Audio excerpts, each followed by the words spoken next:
Hello and welcome to Healthy Brain and Mind. I'm Dr. Aaron Menon, and this video is essentially going to be about what psychiatrists do. There is lots of misconceptions about who we are and what we do. You just have to simply go onto YouTube and search psychiatry, and whilst there's a lot of very valuable content from both patients that have gone through the system or professionals or charities in particular, there is a lot of weird and wonderful stuff in relation to us, all coming from maybe bad experiences in mental health, and we are no angels, obviously, and not perfect in any way like any other field of medicine, but also from maybe historical methods that we just do not do now, and also obviously the way that history of psychiatry has gone as well. There's been a lot of anti-psychiatry, we call it, that has happened too, which is bound to affect a person's opinion on what psychiatry might be. I'm going to break up this video into three parts, essentially who we are, who we see, and what we do. So, who are we? We are medical doctors, scientists, who have gone through the same university training as all medical doctors have. So we still have the background in the functions of the body. Though the difference between us as psychiatrists, of course, is that we have specialised in psychiatry after qualifying as doctors, like surgeons do, and like physicians and paediatricians and oncologists do. We learn quite a lot, actually, and more than maybe what people might think, even within our own field or profession of medicine. Namely, that not only do we learn about the brain's function, as in the anatomy, parts of the brain that deal with different parts of the body and with thinking and other processes. We learn about the blood supply to the brain as well, because obviously that has an impact on things. We learn about the molecules in the brain, and the more well-known molecules, such as sertraline, for example, or dopamine, have major effects on the brain if there are any imbalances. We learn about the medication that we obviously use, which affect the brain in various different ways, for good and for bad. Similarly, we learn a lot about what our medications will do to the rest of our body, whether it be different organs in the body or other situations such as pregnancy or being quite young or being quite old. We learn about non-psychiatric substances, drugs and alcohol being the main ones, but also non-psychiatric drugs, including things like steroids, for example. But there's quite a lot of other drugs out there that not only have obviously a positive effect on the body, but can actually have a positive or negative effect on the brain, and we have to be aware of them. We learn about hormone imbalances as well, I should mention, which is essentially the brain, but I guess a lot of people will consider that separate. And we learn about medical disorders that can also affect the brain's function. Outside of that, we learn about the law. Mental Health Act in the UK would be the major thing we learn about, but also about the process of the legal system in relation to mental health. And we also learn about statistics, which has obviously it's very important in terms of for us as professionals to be able to interpret medical research papers. A lot of people could just assume the truth from reading the headline of a medical paper, but actually with some background in statistics and critical appraisal, you'll be able to understand whether this paper you're looking at is actually something that you should take notice of, or do quite the opposite, in fact, and ignore. So that's who we are. Who do we see? Well, we see anybody with any mental health concern, or anybody that other people might have a concern regarding their mental health.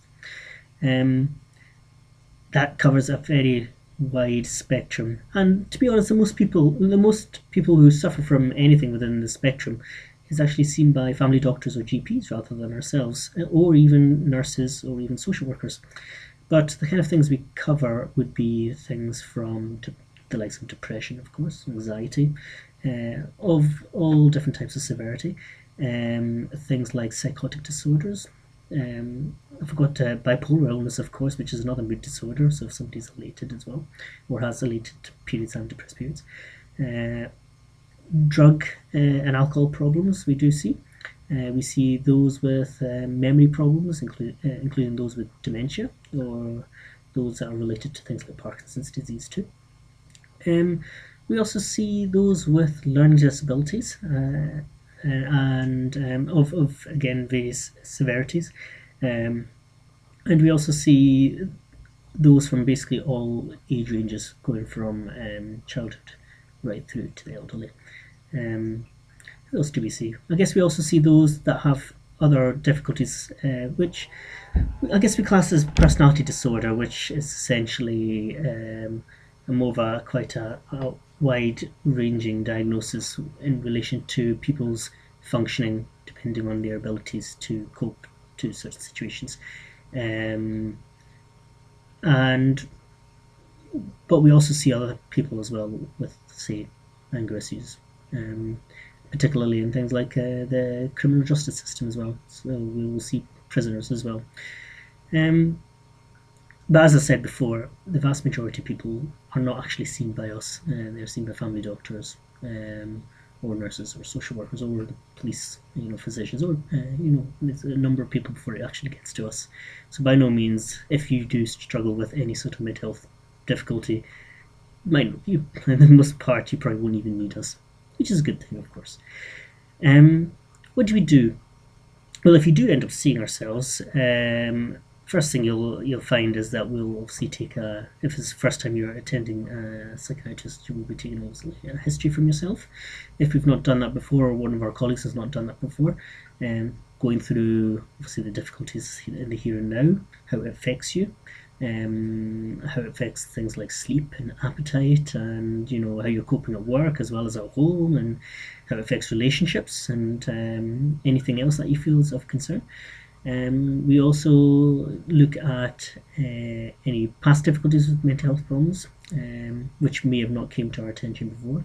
We look at family psychiatric illness, because in a lot of illnesses there can be a genetic component to it, or a familial component to it at least.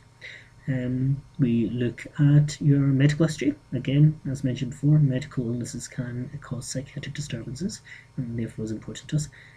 We'll look at the medication you're on at the moment, whether it be stuff that typically we might prescribe, or medical drugs as well, and we'll try and get an idea of your background as well, in terms of not quite a life story by any means, but just get an idea of your childhood, if it's and to a certain different degrees, if depending on its relevancy, your education, employment history, contact with social work services, or contact with police services, and then your current circumstances as well. Do you live by yourself? Do you live with others? What's the kind of work you're doing? Any major stresses in your life as well that might be contributing to your problems at the moment? Do you drink, smoke, or take any illicit substances at all? So these are the kind of things we try and find out when we're seeing somebody for the first time. I should say here at this moment in time, and I'll probably reiterate it in other videos, whilst that probably does sound like quite a lot of things we're asking about, which you may feel comfortable or not, is actually quite important for us to understand for lots of different reasons. Because there can be quite a lot of symptoms that you might not think are important, but are actually quite strongly linked with mental disorders, and things like, say, sex drive, for example. A lot of people wouldn't necessarily volunteer that to ourselves, but if that it can be a sign, if, for example, if it's reduced or increased, reduced in depression, increased in mania. These things are obviously telling for us in terms of how people are coping, and if there's a mental disorder to be diagnosed. But there's also the fear, of course, that if somebody says something, that the psychiatrist will take it in one way or another, and that'll mean you just get sent off to hospital or whatever. We don't work like that at all. Everything's completely in context, and there could be lots of feelings that you might feel hesitant about speaking to a doctor about, or anybody in the mental service, but we'd rather know, and we've heard it all as well. And it doesn't put. We're obviously bound by confidentiality, like all doctors essentially are. But we're obviously much more sensitive to that regarding these kind of difficulties. We would only be worried, I guess, if there was any acute risk to themselves or to others. But again, we'd rather know. We don't want, anybody with these kind of difficulties where they have feelings about, something that, suicidal feelings, for example, or feelings to harm others. We'd rather know so that they don't get into those positions in the first place, because obviously that is a position nobody wants to be in. So we'll take the history. If somebody is coming in, see, with memory problems, for example, we might do other things as well. We'll do memory tests, for example, and we'll keep that for another video, but these are other things we might do. We might also do physical examinations as well, again more related to memory disorders, but also in general psychiatric settings, where we will do a physical examination if it's not been done by a GP, for example, just to rule out any medical causes that might be related to it. For example, one of the more common ones would be the thyroid. People who are hypothyroid may be depressed.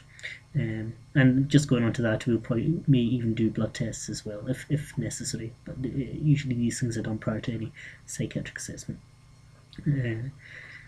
So after all of that is done, what do? We are doctors, and essentially our mainstay would be drugs. But not necessarily. And the vast majority of people I see, actually, either they've already been prescribed something by their family doctor and GP, and I will just be monitoring it initially, or I might actually send people to other therapies, talking therapies particularly, whether it be counselling, for example, or psychological therapies, rather than just simply prescribing drugs. So drugs, whilst it is obviously the mainstay of medical psychiatric practice, is not necessarily the thing for everybody, and we recognise that ourselves. I can only speak for myself in this situation, but I'm usually an advocate of the fewer tablets the better, and the use of tablets only when necessary and proven to be of some use, rather than just simply starting somebody on something and then just leaving them to it, basically. So nevertheless, drugs are an important part of our practice, and of course, if we are starting something, we will talk to yourselves about the pros and cons of it, what to expect from it, and how long somebody might be on it for, and what to do if there's any side effects or a wish to stop it, basically. I've already alluded to the fact that we'll also refer people on to other things, psychology being one of them, or occupational therapy and other kind of group therapies as well. Things we don't do, we won't just in the vast majority of situations, we don't just send somebody off to hospital after seeing somebody for the first time. Really, it can happen, of course, if somebody's just that acutely unwell when you see them and it's clear to see that they are really struggling. And even in those kind of situations, it's usually a voluntary admission. There, of course, is the situations where, if somebody is very unwell and they don't wish to, if we think that they will need hospital admission, then we will, of course, use the Mental Health Act, but it's not something that we would do typically in an outpatient clinic setting. Those kind of situations tend to happen more when, for example, the police get involved for some reason, whether there be a disturbance in the community, and they've got involved and they use their powers to bring somebody to hospital for assessment, and then when doctors see them, feel that they need admission, and then again that could be voluntary or involuntary. Or home visits, if there's been major concerns raised by the family doctor or GP, necessitating even a home visit, and then you see again that there's obviously major concerns again, then we'll recommend hospital admission, again either voluntary or involuntary. So we're not simply just carting people off to the loony bin, so to speak, in the vast majority of people we see. We are not people who have any control over, say, the welfare state. We are not the social police, so we are not just putting people into hospital because they have unusual opinions or anything like that. We're not simply people to help them boost up their benefits in terms of the points that they might get for being a mental health patient, for example. All these things. Whilst I'm sure there is obviously a small minority of people who have been wrongly admitted into hospital or are defrauding the system in one way, the vast majority of people we see are genuine, honest people who are coming for help. And we as doctors are, generally speaking, genuine, honest people who are trying to help people get better. And we can, through, assessing people, and I like to think we're fairly good at seeing through those that might have more malevolent reasons for attending ourselves. We don't usually take any of that. They usually get sent off pretty quickly if there was any situations. And I've only had maybe one or two in my 10 years or so where it's been clear to see that there has been an element of malingering, as it were, and there's been some ulterior motive, and you don't fall into the trap, basically, and it comes through the training we have, thankfully, because we are essentially medical doctors, and if there's no objective medical symptoms, then of course, there's no medical psychiatric disorder to diagnose. But don't be fearful of seeing anybody in the mental health service in general, whether it be a doctor or anybody in mental health. We're all here to help, of course. If we can't help you, we would say as well. Or if we felt that other people can help you better, we would say as well. So there's certainly nothing to lose by anybody who does attend a appointment with a psychiatrist, and I would actually fully encourage people to do so. And the only other thing I should have mentioned earlier is that some people might have concerns about whether their employers get wind of seeing a psychiatrist, for example, and whether that would be a negative impact on themselves. First of all, there's discrimination laws in place now that protect people from the stigma of mental illness that sadly does still exist to us, thankfully a lesser degree these days. Nevertheless, though, the vast majority of people in employers, in terms of employers, are very well aware of mental health difficulties now, particularly given its commonality. As I've said in another video, 1 in 4 will suffer a mental disorder at some point, basically. And so they're very sympathetic to people's needs, generally speaking. Anyway, I've probably said enough about this topic. I will probably do other videos on specific parts of this topic in terms of, the kinds of disorders we diagnose, the types of people we see, and the kind of medication we use in other videos. So stay tuned for that. Otherwise, thank you for listening. Again, please like the video if you felt it was relevant, and please subscribe for more content. And I'll see you soon.